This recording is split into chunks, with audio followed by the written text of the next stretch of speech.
ter uma palavra de oração, assim como nós estamos, vamos orar? Deus amado, a gente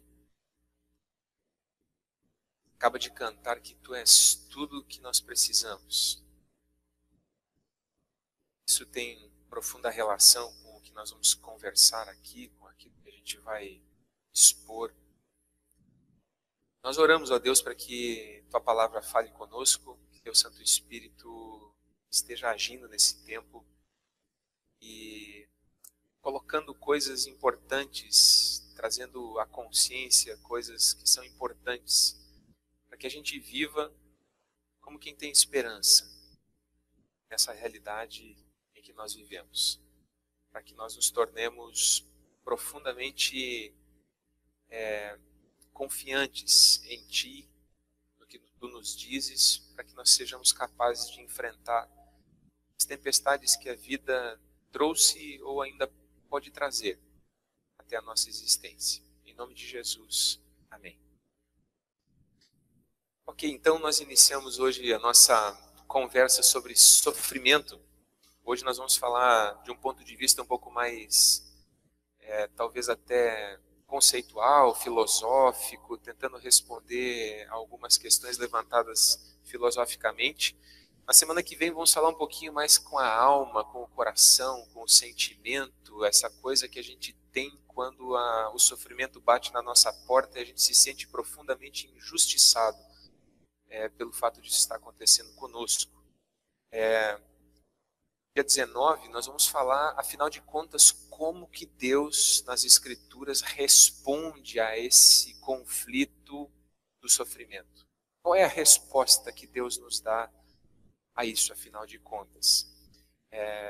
Qual é a resposta que Deus nos dá e talvez qual é a resposta que nós gostaríamos que Ele nos desse?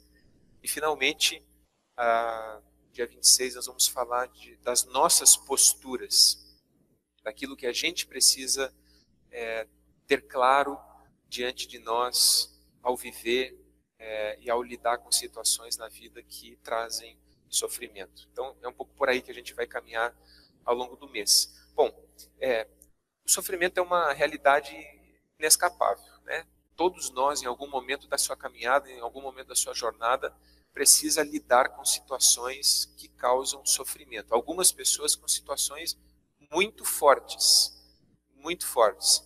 Outros de nós, talvez, com situações que não sejam tão fortes assim. Eu, pessoalmente,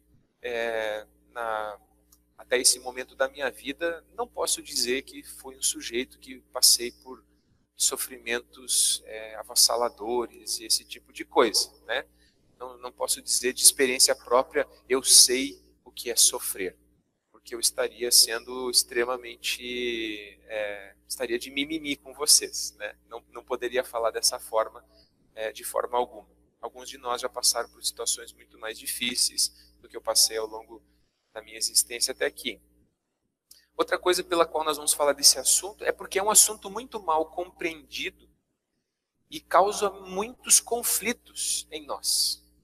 O sofrimento causa muitos conflitos, ele causa muita dor nas pessoas. E muitas vezes isso acontece justamente porque nós não sabemos lidar com ele, ou temos ideias erradas acerca da sua origem, e vamos avolumando sobre coisas reais, coisas que são absolutamente irreais, certo? Mas não vou começar a dar spoiler, senão não tem graça nas outras semanas. E também nós queremos falar desse assunto porque é um tema extremamente mal usado, na minha visão, na minha compreensão, pelas religiões de maneira geral. O sofrimento é um tema usado para atrair as pessoas, né? Aliás, tem um slogan muito famoso por aí que diz assim: pare de sofrer. Não sei se você identificou do que eu estou falando, né? Mas tem um slogan famosíssimo por aí dizendo: pare de sofrer. Se você vier até nós e você fizer as coisas direitinho, do jeito que a gente disser, e você fazer os devidos sacrifícios que a gente colocar para você fazer, Deus vai dar um jeito para você parar de sofrer. Você não vai sofrer mais. Quando você vê por aí esses cartazes tentando atrair as pessoas para lugares onde se pratica ocultismo, né? Cartomantes e outros lugares onde se fazem essas coisas, sempre os motes são parecidos. Tem a ver com os nossos sofrimentos, com aquilo que nos faz sofrer no nosso dia a dia, problemas financeiros, problemas amorosos e por aí vai, né? Então venha, nós vamos fazer alguma coisa e vamos resolver o seu problema. Então a religião as religiões de maneira geral procuram atrair as pessoas, inclusive algumas cristãs procuram atrair as pessoas por causa do sofrimento que elas passam, oferecendo soluções fáceis, rápidas, quase que mágicas. Mas na verdade, se a gente for um pouquinho honesto, a gente vai se dar conta de que as coisas, e nem todas as coisas, muitas coisas não se resolvem de maneira fácil, mágica.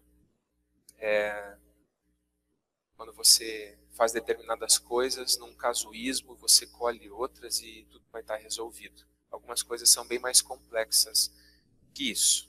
Okay? Então nós vamos discutir isso ao longo de toda a série, mas apenas dando uma introdução aqui. Hoje vamos falar sobre essa coisa do sofrimento como uma coisa ilógica.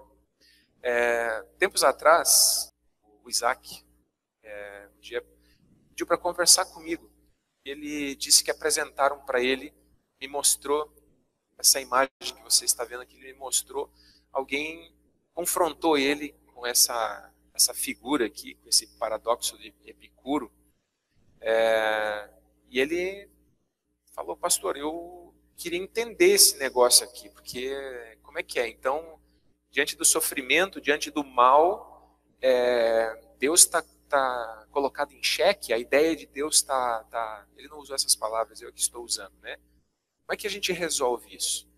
Então, só para a gente acompanhar bem rapidamente ali, né? Ele vai fazer a pergunta: o mal existe? Sim. Todo mundo sabe que o mal existe, ele está aí, né?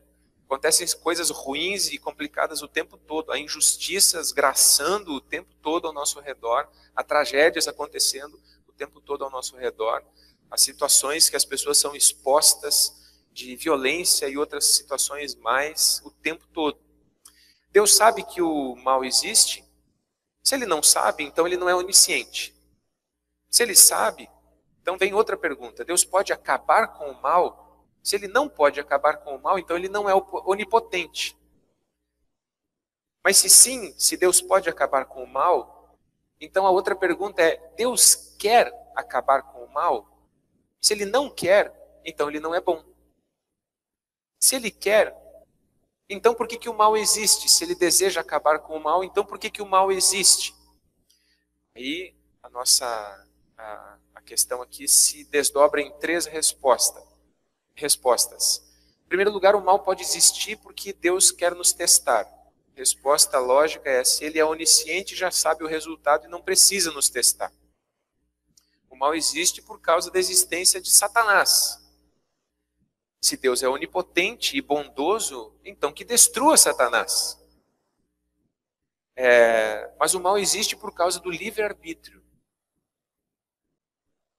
Aí vem outra pergunta: Deus podia ter criado um universo com livre-arbítrio e sem o mal? Se sim, então ele não é bom, porque ele não fez isso.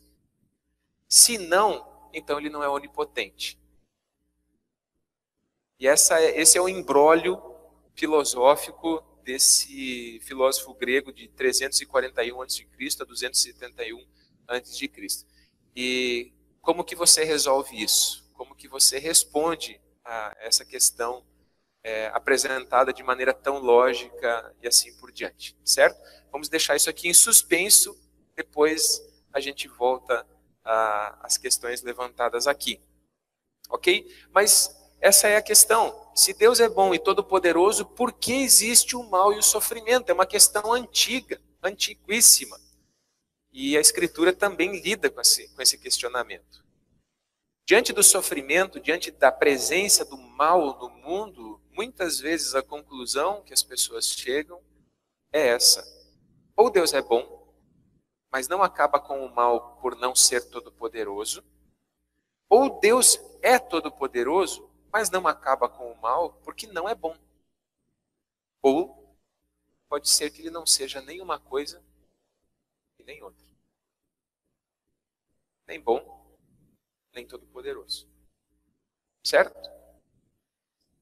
Muitas vezes são essas perguntas que vêm, que surgem no nosso coração, e por trás dessas questões estão, muitas vezes, pessoas altamente revoltadas, pessoas que em algum momento brigaram com Deus, de um certo modo, porque elas dizem para si mesmas, se Deus fosse bom, Ele não teria permitido que isso acontecesse comigo. Ou, se Deus fosse bom, às vezes a situação não se refere à pessoa em si, geralmente se refere à pessoa em si, mas às vezes é um tipo de reflexão um pouco mais abrangente. A pessoa, ela enxerga as mazelas do mundo, ela sabe que tem crianças morrendo de fome, ela sabe que tem uma série de... Ela sabe que existe tráfico humano, ela sabe de coisas horrorosas que os seres humanos fazem com outros seres humanos, e a pessoa diz, se Deus fosse bom, se Deus fosse todo-poderoso, Ele jamais permitiria que esse tipo de coisa acontecesse. Então a pessoa, ela, às vezes, em função dessa espécie de mágoa em relação ao que Deus deveria fazer e não faz, ela às vezes se declara ateia. Mas a gente não pode brigar com uma coisa que não existe. Então, na verdade, isso é um ateísmo não praticante, a gente diria assim, né? Quando o cara assim diz, Deus não existe, e já fala com raiva, porque ele tem raiva de Deus, né? Você não pode ter raiva de uma coisa que não existe, né? Então, esse é o ateu não praticante. Ele diz que é ateu, mas ele não pratica o ateísmo dele. Na verdade, ele é um sujeito revoltado, magoado, entristecido, às vezes por causa de uma situação que ele não consegue processar na vida dele, e então ele tem alguém para culpar que é maior do que ele, que poderia ter evitado esse tipo de situação. E essa figura é Deus. Ok? Vamos tentar olhar para a Escritura. A Escritura mostra onde que se encontra a gênese desse sofrimento, e a gênese do sofrimento, segundo as Escrituras, está na ruptura da relação entre Deus e o ser humano por causa da rebelião do ser humano. Vamos dar uma olhadinha nesse texto de Gênesis 3, 17 a 19. Se quiser abrir, abra, senão você acompanha aqui na tela. E ao homem declarou, declaração de Deus depois que o homem e a mulher comeram do fruto que Deus havia dito que não deveriam comer. Visto que você deu ouvidos à sua mulher e comeu do fruto da árvore da qual eu lhe ordenara que não comesse, maldita é a terra por sua causa. Com sofrimento você se alimentará dela todos os dias da sua vida. Ela lhe dará espinhos e ervas daninhas, e você terá que alimentar-se das plantas do campo. Com o suor do seu rosto você comerá o seu pão, até que volte à terra, visto que dela foi tirado, porque você é pó, e ao pó voltará. Aqui se introduz essa palavra maldita, sofrimento. Até esse momento, Gênesis 1 fala da criação, daquilo que Deus faz, do ser humano, de toda a criação, e ele diz, é bom, é bom, é bom, é bom. Quando cria o homem e a mulher, ele diz, é muito bom. Mas quando entra a ruptura, quando acontece esse rompimento da aliança com Deus, aparece a palavra maldita, sofrimento. Okay? Então aqui está essa gênese. Como entender isso? Eu falei um pouco sobre isso quando nós falamos daquele tema durante esse ano da mordomia cristã. E eu já havia dito naquela série de mensagens que Deus, quando nos criou e criou também o lugar onde a gente vive, Ele nos delegou uma responsabilidade. Deus nos fez econômicos, administradores, mordomos daquilo que Ele fez. Ele delegou a nós a responsabilidade de cuidar da sua boa criação. Nós somos os econômicos de Deus, nós somos os administradores da criação de Deus. Esse mandato, ele deu antes da queda. O Senhor Deus colocou o homem no jardim do Éden para cuidar dele e cultivá-lo. Não para ele passar o dia todo na rede balançando. Nesse sentido, o trabalho não é o trabalho em si que é uma coisa maldita, como a gente leu no capítulo 3. O trabalho é uma forma de expressão da criatividade, é uma forma de expressar aquilo que Deus colocou em nós, das nossas capacidades, e não é o trabalho em si, mas é aquilo que o trabalho se torna a partir da queda, que é carregado de uma marca negativa.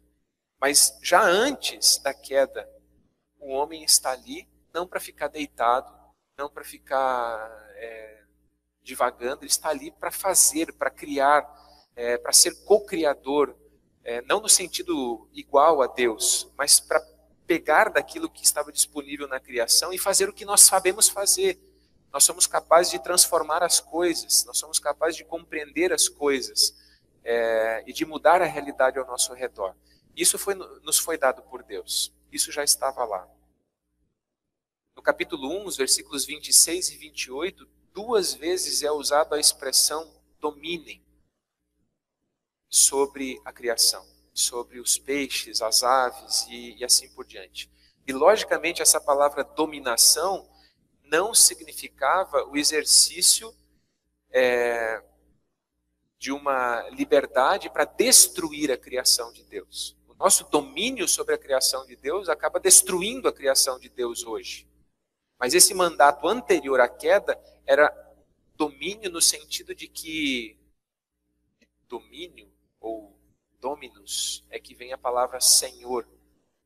O que o nosso Senhor está dizendo é que Ele nos colocou como senhores sobre a sua criação. Dominem, administrem. O problema é que esse domínio, essa administração, essa mordomia, a partir da queda, passa a ser feita de maneira autônoma, desvinculada de Deus, a parte de Deus. Não mais a partir da aliança com Deus, mas a partir de nós mesmos. Então, com a quebra dessa aliança de Deus com a humanidade, abre-se o espaço para a construção de um mundo no qual o ser humano insiste na sua autonomia. Agora nós continuamos sendo os econômicos da terra, nós continuamos sendo os econômicos dessa realidade que Deus criou, porque Ele não revoga esse mandato, Ele não revoga essa autoridade que delegou a nós. Mas o grande problema é que nós agora o fazemos a partir de nós mesmos. O dom de Deus não é revogado. Queridos, isso é assim até hoje, essa questão de Deus não revogar os seus dons. Quanta gente se perde na sua caminhada porque em algum momento recebe de Deus dons extraordinários, mas ao invés de dar a glória a Deus a partir dos seus dons, de glorificar a Deus a partir dos seus dons, de repente começa a transformar esse dom que Deus deu em algo para si, para o seu uso pessoal. E as pessoas começam a usar esses dons que não são delas, que foram dados a elas, para a destruição dos outros, para a destruição de si mesmo. Mas Deus não revoga o dom que foi dado. E assim também foi conosco como humanidade.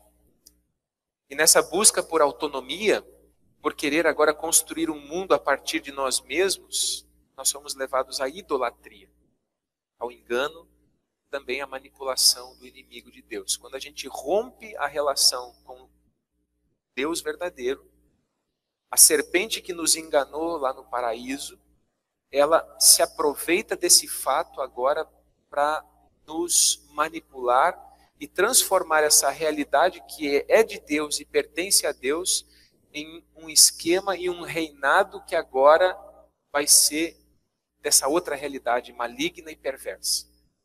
É isso que a Escritura diz insistentemente. Por exemplo, quando em Efésios 2 o apóstolo Paulo escreve para os cristãos, ele diz: vocês estavam mortos em suas transgressões, pecados, nos quais costumavam viver, quando seguiam a presente ordem deste mundo e o príncipe do poder do ar, o espírito que agora está atuando nos que vivem na desobediência. Ele fala de uma ordem desse mundo e de que existe um príncipe que rege a ordem desse mundo.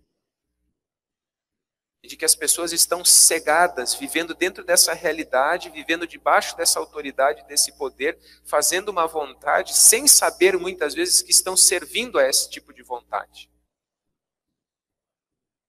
Então, por causa da nossa transgressão, se instala um novo reino, reino obscuro. Em Colossenses, o apóstolo Paulo diz, porque ele nos resgatou do domínio das trevas e nos transportou para o reino do seu Filho amado.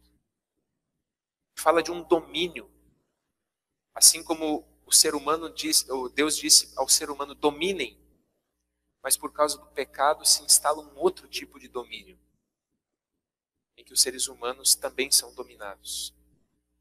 Em João, Jesus diz, chegou a hora de ser julgado este mundo, agora será expulso o príncipe deste mundo. A quem ele está se referindo, quando fala do príncipe deste mundo? Satanás é o inimigo de Deus. Sabemos que somos de Deus, em 1 João está escrito isso, sabemos que somos de Deus e que o mundo todo está sob o poder maligno. Certo? Esse é o desenho que a Escritura faz. É assim que a coisa é pintada. Em Romanos 8, 19 a 22, diz que além dessa situação de que nós passamos a ser autônomos em relação a Deus, nós queremos fazer as coisas pela nossa própria conta, nós decidimos viver por nossa própria conta, nós decidimos romper essa aliança com Deus. E essa é a nossa grande luta, a luta de cada um de nós aqui, não é contra qualquer tipo de pecado que você possa pensar no seu coração. O nosso grande problema é que a gente quer viver de maneira independente de Deus. A gente quer mandar no próprio nariz. As outras coisas são tudo consequência disso. Certo? O grande pecado que cada um de nós comete não tem a ver com coisas perversas que nós possamos vir a fazer em determinados momentos. Essas coisas são desdobramentos de uma outra situação anterior, que é o nosso insistente grito de autonomia. No entanto, quando nós nos tornamos autônomos de Deus, nós fomos feitos, nós fomos criados para adorar. E quando nós não amamos mais o Deus verdadeiro, nós elegemos ídolos para colocar no lugar. E é justamente nessa brecha que o inimigo de Deus se coloca, apresentando para nós toda sorte de ídolos, que no fundo, ao servir a esses ídolos, sejam eles de fato ídolos religiosos ou sejam ídolos do materialismo, como o consumismo, o dinheiro e outras coisas assim, ao servir esses ídolos, ao viver em função deles, nós nos tornamos parte desse domínio maligno e obscuro que está sobre o mundo. Então, existe a realidade do nosso pecado, existe a realidade dessa realidade maligna e perversa que está presente também no mundo. E a própria criação, diz a Bíblia, ela se encontra em estado de deterioração. O apóstolo Paulo, em Romanos 8, escreveu: a natureza criada aguarda com grande expectativa que os filhos de Deus sejam revelados. Pois ela foi submetida à futilidade, não pela sua própria escolha, mas por causa da vontade daquele que a sujeitou, na esperança de que a própria natureza criada será libertada da escravidão, da decadência em que se encontra, para a gloriosa liberdade dos filhos de Deus. Sabemos que toda a natureza criada geme até agora, como em dores de parto. E em que momento o apóstolo Paulo introduz essa fala sobre a criação, que também está em estado de deterioração e que geme esperando ser redimida, quando justamente ele falava de sofrimento.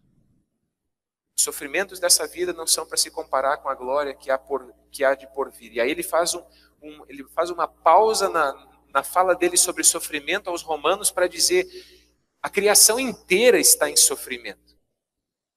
Não somos apenas nós seres humanos, a criação inteira geme.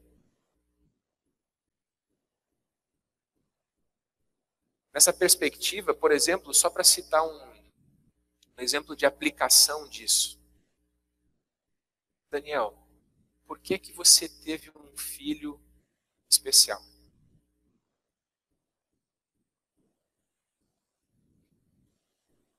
Explica isso. Por que você teve? E outras tantas pessoas também tiveram. Bom, a medicina diz que acontecem acidentes genéticos. 1 a cada 800 nascimentos nasce uma criança assim, em média. Isso acontece entre seres humanos, isso também acontece entre outras espécies animais. E até entre as plantas existem, às vezes, disfunções genéticas, doenças. Dando uma resposta simples, num primeiro momento, por que isso aconteceu? Bom, porque a criação geme. Porque a criação toda se tornou, até certo ponto, disfuncional. E acontecem acidentes genéticos. Por isso nascem, às vezes, pessoas geneticamente com limitações. Assim como nascem, às vezes, pessoas... Você já deve ter visto algum vídeo dele, do Nick Vujicic, que nasceu sem braços e sem pernas, mas sem nenhum problema cognitivo. Passou por muitas crises até que ele se aceitasse como ele é. Ele é um palestrante de renome mundial, que inclusive quando veio ao Brasil, foi convidado para falar no Luciano Huck. Né? É um irmão na fé, que entendeu o seu sofrimento e a sua limitação física a partir da fé. Mas quem sabe nós vamos falar um pouco mais sobre isso para mais adiante. Mas geralmente a gente, quando quer buscar outros tipos de resposta, por exemplo, algumas pessoas quando olham para esse tipo de mazela, de sofrimento, ou de má formação de uma criança, ou coisas desse gênero, as pessoas têm explicações do tipo: alguém pisou na bola aqui. Se não foi nessa vida, foi na anterior. Certo? Alguém tem culpa no cartório. Alguma coisa aqui está sendo espiada. Isso aqui é karma. A Bíblia não reconhece essa resposta. E nós ainda vamos falar sobre isso, provavelmente na semana que vem. Nós temos alguns sofrimentos, sim, em que nós reconhecemos a relação de causa e efeito. Certo? Algumas pessoas sofrem por causa de algumas situações porque, de fato, plantaram as sementes para aquela dor. Por exemplo, algumas pessoas vivem solitárias, sem amigos, porque são chatas. Certo? Tem uma dificuldade enorme de se relacionar com os outros e acabou colhendo solidão.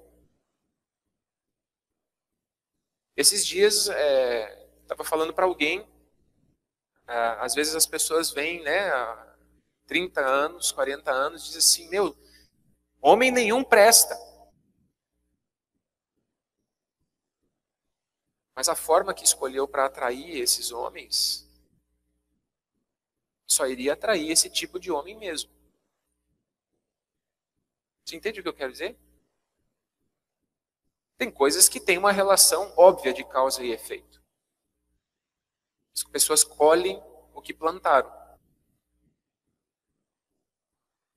Eu tenho muita, né? As pessoas às vezes falam coisas assim Gostariam que a vida fosse melhor, gostariam que a vida melhorasse, que as coisas mudassem. Mas não abrem mão das suas mágoas, não abrem mão do ódio que plantaram no seu coração em relação a determinadas coisas que aconteceram na vida, e elas esperam que em algum momento vai vir uma paz que vai surgir de algum lugar do cosmos e vai invadir o seu coração, e ela vai passar a se sentir melhor, e vai se sentir bem, e vai ser alegre, vai ter paz, e vai ser feliz. Querido, não tem como ser feliz com o coração cheio de mágoa. Isso nunca vai acontecer.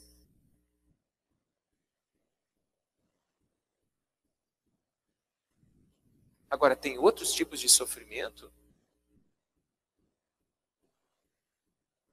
que são sem causa. Em que o verdadeiro sofrimento começa a acontecer quando a gente se cansa correndo atrás de uma causa. Se perguntando o tempo todo, por quê, por quê, por quê?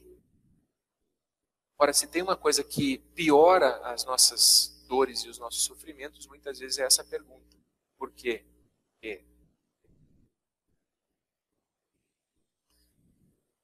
Então toda a criação está submetida a isso. Nós vivemos nessa realidade. Nós vivemos num mundo caído. Nós vivemos em uma realidade que se degrada, onde a morte impera, onde a morte e a deterioração são realidades inescapáveis. E todos nós estamos sujeitos a isso. Em se tratando de doenças, elas podem bater na porta de qualquer um de nós. É claro que se você tiver uma boa saúde, eu, por exemplo, tive um colega que estudou no seminário comigo, e faz 1 ou 2 anos o sujeito morreu de um ataque cardíaco. Mas por quê? Porque ele era obeso, ele comia tudo que vinha pela frente, e ele não abria mão disso. Tem causa e efeito atrás desse negócio. Agora, isso significa que se eu me alimentar, se eu me tornar vegano e só comer produtos naturais, orgânicos, nenhuma doença vai bater na minha porta? Não, você não tem essa garantia. Ah, então não adianta, então eu vou tomar Coca-Cola à vontade. Não, não foi isso que eu disse. É bom que a gente seja precavido, é bom que a gente se alimente bem, de maneira correta. É ótimo que nós façamos isso, porque a qualidade de vida nossa fica melhor. Agora, isso significa que nós vamos estar imunizados? Não. Nós vamos continuar neste mundo e suscetíveis às coisas que acontecem a todas as pessoas que neste mundo habitam. Certo?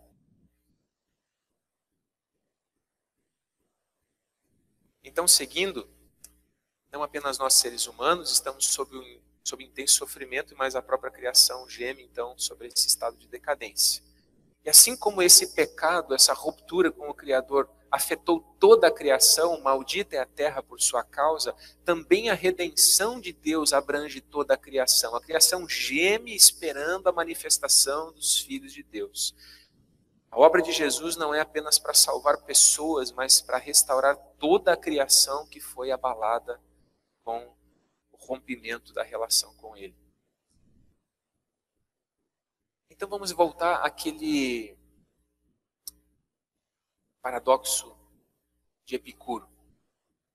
Por que, se Deus é bom e todo-poderoso, não acaba com o mal e com o sofrimento? Primeira questão, se Deus decidisse acabar com o mal que gera o sofrimento, Ele teria que também acabar comigo e com você.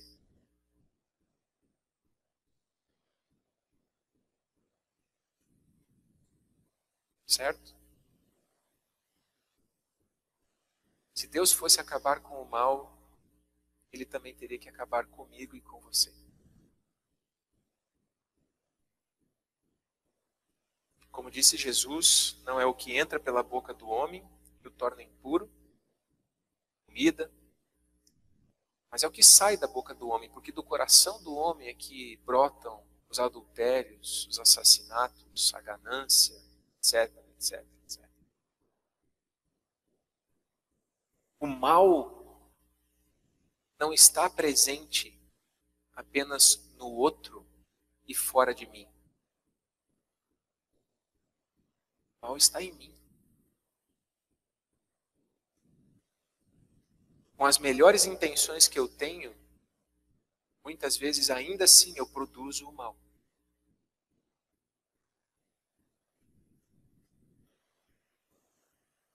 Então é uma grande ilusão dizer assim, por que Deus não acaba com o mal? É uma fala como se o mal estivesse lá fora.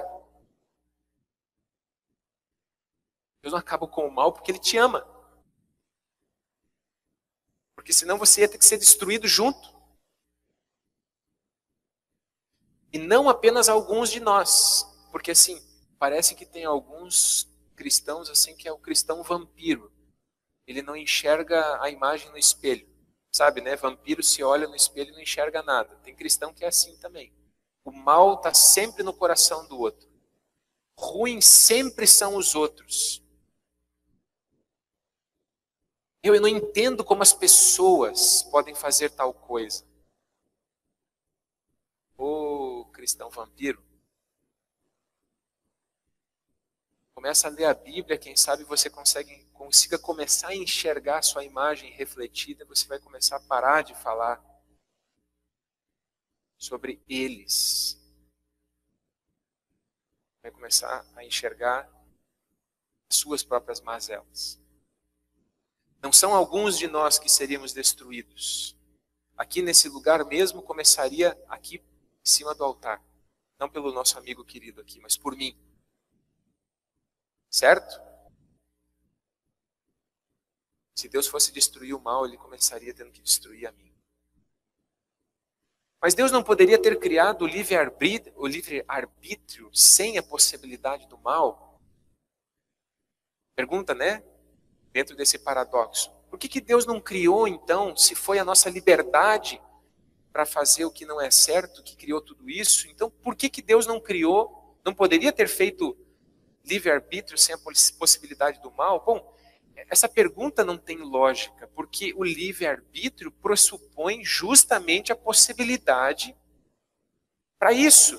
Senão não seria livre-arbítrio. Que livre-arbítrio seria em que eu não tenho a possibilidade de fazer o mal? Já não seria livre-arbítrio, seria automatismo. Essa pergunta não é lógica, a pergunta não faz sentido. Eu tentei encontrar algum tipo de comparação, assim, alguém não poderia ser mãe sem ter filhos? Não, o que faz de uma pessoa ser mãe é ter filhos. Não é possível ser mãe sem ter filhos. Ainda que sejam adotivos ou qualquer outra coisa, mas uma mãe implica em ter filhos. Não, eu sou mãe, mas eu só sou mãe, mas não tenho nem filho, nunca cuidei de filho nenhum, nem adotivo. Não, então você não é mãe. Mas não é possível ser mãe sem ter filho? Não, não é possível ser mãe sem ter filho. Então, não existe como criar uma realidade em que haja livre-arbítrio sem a possibilidade de que existam possibilidades. O livre-arbítrio implica em possibilidades. Qualquer coisa fora disso implica num automatismo. Então, essa pergunta não tem lógica. Ela não faz sentido. É uma pergunta que não se aplica. Sem livre-arbítrio, somos, então, seres autômatos. E o amor sempre pressupõe liberdade. Por que Deus, então, cria seres que têm livre-arbítrio? Se Ele queria fazer é justamente assim, Deus não queria fazer um zoológico, entende? Deus não estava interessado em brincar de fazendinha. O que gerou a criação de Deus foi o amor. Deus é amor. É diferente dos gnósticos, por exemplo, que entendem que o Criador é um demiurgo. O demiurgo não é um Deus bom. E, portanto, a nossa realidade é assim na compreensão gnóstica porque ela é fruto do caos. Do embate entre os deuses. Nós somos um subproduto do embate dos deuses. E por isso o nosso mundo é mau. Na realidade cristã, não. É um Deus bom. É um Deus que é definido como amor que cria. E quando Ele cria seres com livre-arbítrio, isso fala acerca de quem Ele é. Porque o amor implica em liberdade. Isso vale para os nossos casamentos, sabia? Amor implica liberdade.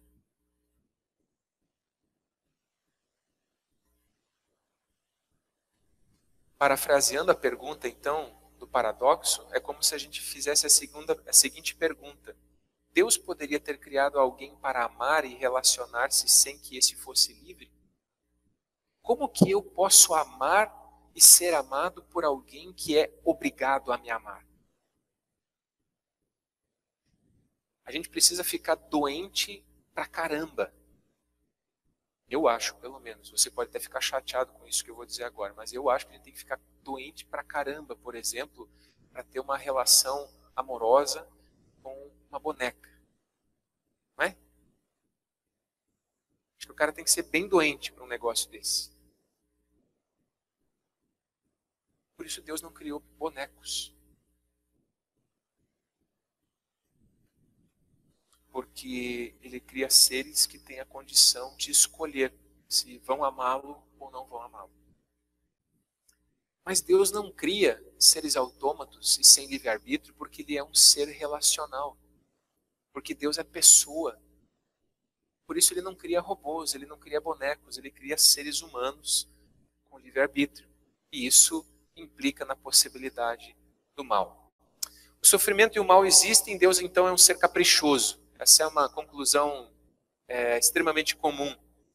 Mas eu quero dizer de todo o meu coração que quando nós culpamos a Deus ou nós negamos a Deus em função do sofrimento, no fundo, nós estamos transformando o nosso sofrimento no grande Deus da nossa vida.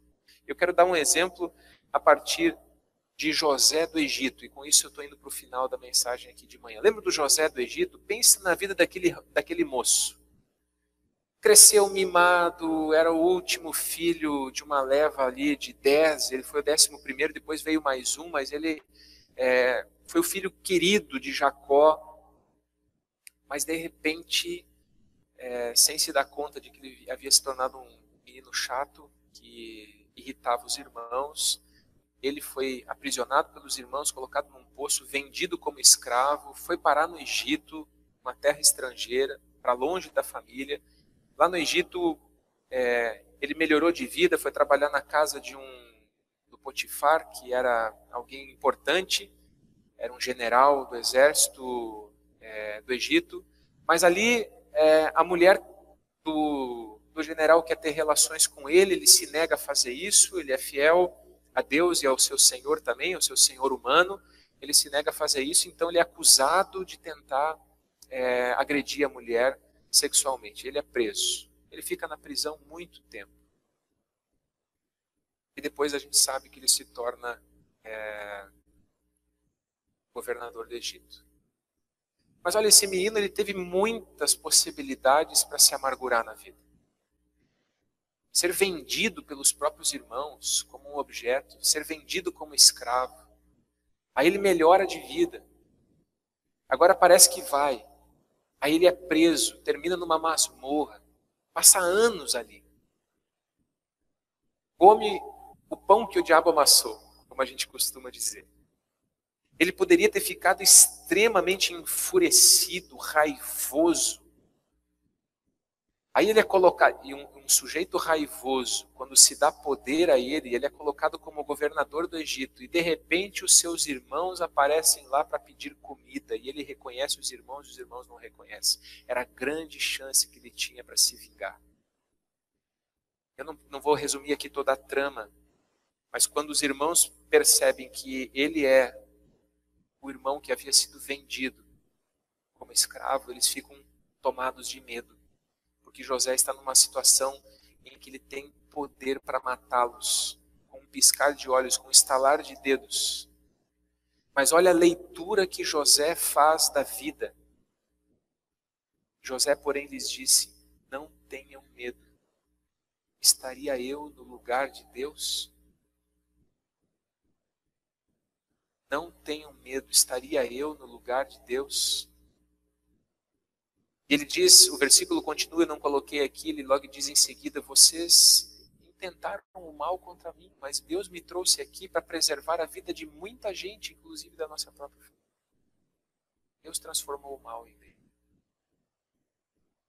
Se ele tivesse transformado o sofrimento no ídolo dele, ou ele teria se destruído na prisão, debaixo da sua amargura e do seu rancor, ou ele teria descambado na vingança, no momento em que ele teve oportunidade para fazer isso. Parece às vezes uma coisa ingênua a gente simplesmente dizer assim: não, Deus, tu está fazendo tudo errado comigo. Cuidado, esse é um sentimento que nos transforma em algozes de nós mesmos e das outras pessoas. O modo como nós lidamos com o sofrimento pode nos destruir, assim como pode destruir a vida das pessoas ao nosso redor. José não transformou seu sofrimento num ídolo. Ele não se definiu a partir do seu sofrimento. Ele não disse, eu sou um sofredor, e assumiu essa pecha sobre a vida dele. Ele disse, Deus me trouxe. O tempo todo ele confessa a soberania de Deus, ele diz, Deus estava no controle o tempo todo. Eu não sabia o que estava acontecendo, mas Deus sabia. Tanto é que vocês estão aqui e eu estou sendo usado para preservar a vida de todas essas pessoas que vocês estão vendo, inclusive a de vocês, a da nossa família. O sofrimento não o levou a uma atitude de revolta. Levou ele, talvez passou por crises, passou por situações, perguntas. Muitas perguntas podem ter surgido, legítimas. Mas ele disse, eu não sei o que está acontecendo, mas eu continuo na mão de Deus. Deus não perdeu o controle da minha caminhada. O fato de Deus ser todo-poderoso e o fato de Deus ser soberano não quer dizer que tudo o que acontece é vontade dele.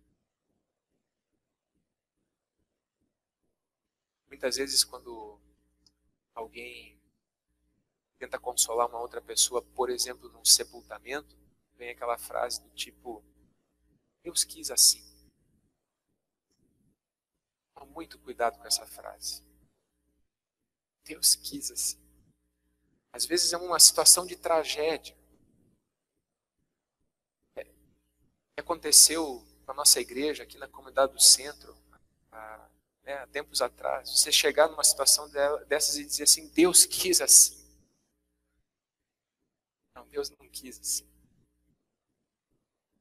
O que Deus pode fazer no meio dessas situações é transformar uma coisa extremamente má, lá na frente, de uma maneira extraordinária, em algo bom. Mas nem tudo que acontece é porque Deus quis assim. Nós não estamos vivendo debaixo de uma realidade determinista. Eu acho que justamente é essa coisa de que Deus nos delegou, nos deu essa autoridade, Deus intervém na nossa realidade, Deus interfere na nossa realidade. Nós não cremos nem naquele deísmo em que Deus deu corda ao relógio da criação e se retirou dela e ele agora deixa as coisas funcionando sozinhas, e nós também não acreditamos naquele determinismo de que eu tropecei na rua, é porque Deus quis assim. Ou qualquer coisa que acontece, Deus quis assim. Acreditar na soberania de Deus não significa acreditar em determinismo. Certo? Significa que apesar de coisas que eu faço e que acontecem que não eram vontade de Deus, apesar disso, Deus não perde o controle sobre a minha vida. Isso é acreditar na soberania de Deus. Ele continua no controle. Terminando, o sofrimento então é fruto de um ambiente produzido por uma natureza humana corrompida, um reino espiritual obscuro e manipulador que está aí. Poderia descrever isso, tem umas figuras no livro de Apocalipse que são fantásticas, assim, são tremendas. O livro de Apocalipse é como se houvesse um descortinamento de uma história que acontece ao lado da história. Tem a história que a gente registra nos livros, mas o livro de Apocalipse diz, por trás disso há poderes se manifestando, há realidades espirituais se movendo, mas nós não temos tempo aqui para isso, talvez numa outra ocasião. E uma certeza a gente tem, foi Jesus quem nos deu. Ele disse essas coisas para que vocês tenham paz, para que em mim vocês tenham paz. Neste mundo vocês terão aflições. Vejam, Jesus diz para que em mim vocês tenham paz. Nesse mundo vocês terão aflições. Contudo, tenham ânimo. Eu venci o mundo. Nós vamos desdobrar isso nas próximas semanas. E fazendo propaganda para as próximas semanas, ainda ficam algumas perguntas em aberto que a gente quer discutir, conversar. Afinal de contas, então, por que pessoas boas sofrem? Por que eu? Por que agora? Deus tem um propósito com cada sofrimento que a gente passa? Se ele é resultado da queda, como pode vir de Deus? Todo sofrimento é uma punição. Quando eu sofro, eu estou pagando pelo que eu fiz. Nós ainda vamos conversar sobre essas perguntas que vêm diante. Semana que vem, falando sobre Deus não é justo ou o sofrimento faz com que a gente tenha esse sentimento de ser injustiçado. Vamos orar?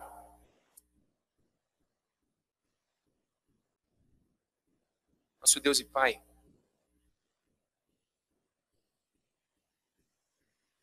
nossa oração nessa manhã é basicamente para que o Senhor nos ajude a ter clareza quando nós somos abatidos por situações que trazem sofrimento.